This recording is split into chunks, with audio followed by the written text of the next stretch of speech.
Olá pessoal, hoje nós vamos falar sobre as bases moleculares da vida. Hoje nós vamos falar sobre os principais constituintes, das nossas células, por exemplo, proteínas, lipídios, certo? Nós vamos falar de um modo geral, aula por aula, nós vamos falar de cada um desses compostos. Vamos lá.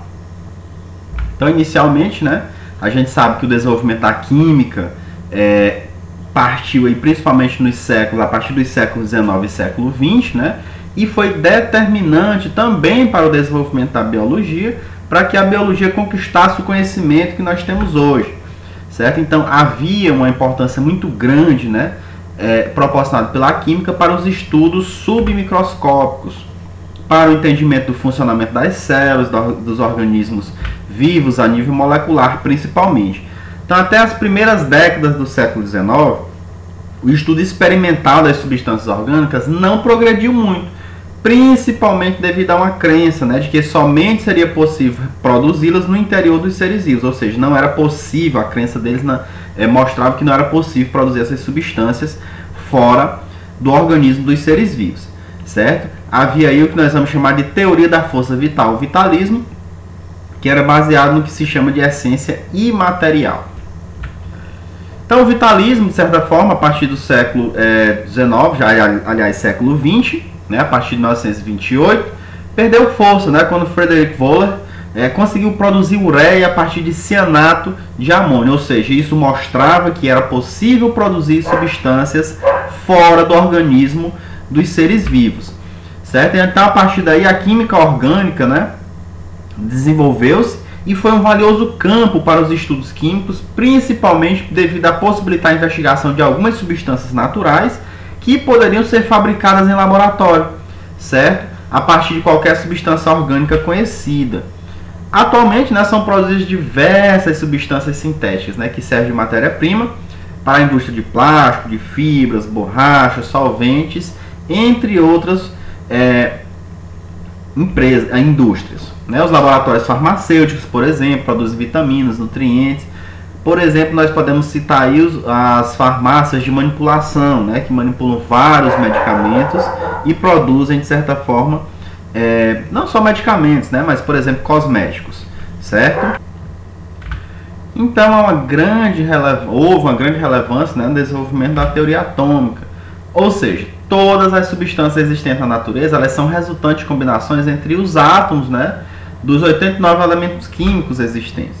Então, todos os átomos eles são constituídos por um núcleo atômico, que é o que nós vamos encontrar na região central, além dos prótons, que têm carga positiva, dos nêutrons, que não têm carga, e dos elétrons, que têm carga negativa. Nós temos aí, por exemplo, o modelo atômico de Bohr, aliás, de Rutherford Bohr, onde os elétrons eles se movimentam em níveis, ou seja, vão saltando de uma camada para outra, cujo número aí depende da quantidade de elétrons do átomo e de cada nível eletrônico, que pode conter um número máximo de elétrons, certo? Então, aí, quando se analisa a matéria que constitui os seres vivos, nós vamos observar que 98% dessa matéria é constituído por algum desses elementos. Aliás, por esses elementos aí que nós estamos vendo, os chamados CHOMPs. O que é CHOMPs?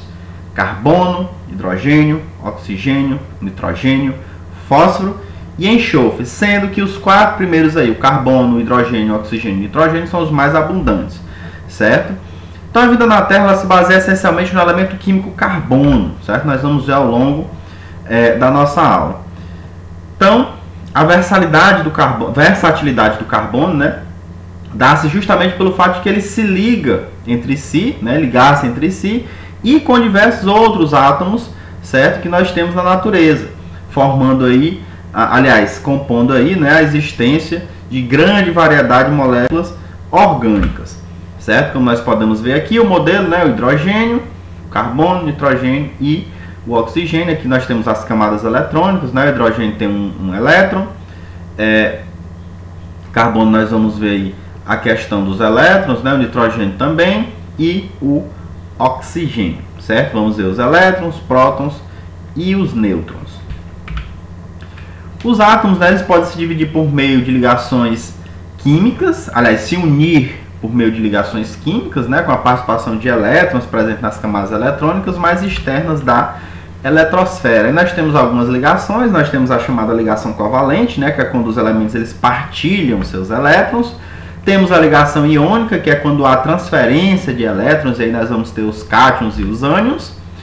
O número de ligações químicas, né, que um átomo pode estabelecer com outro, é o que nós vamos chamar de valência química, certo? Nós vamos ter os monovalentes, como o hidrogênio, nós vamos ter os bivalentes, como o oxigênio, os trivalentes, como o nitrogênio e o fósforo, e nós vamos ter os tetravalentes, como o carbono.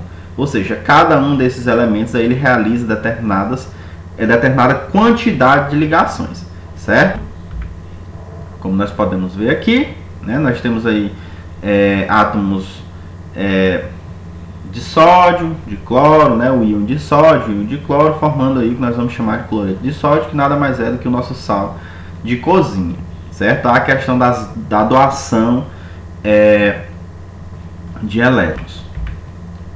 Aqui nós vamos ver algumas fórmulas moleculares, como a da água, do gás carbônico, né, do gás oxigênio e do gás metano. Nós vemos aí as fórmulas moleculares, né, o modelo de esfera sem pinos, modelo de esfera com pinos e a estrutura plana de cada um dessas substâncias.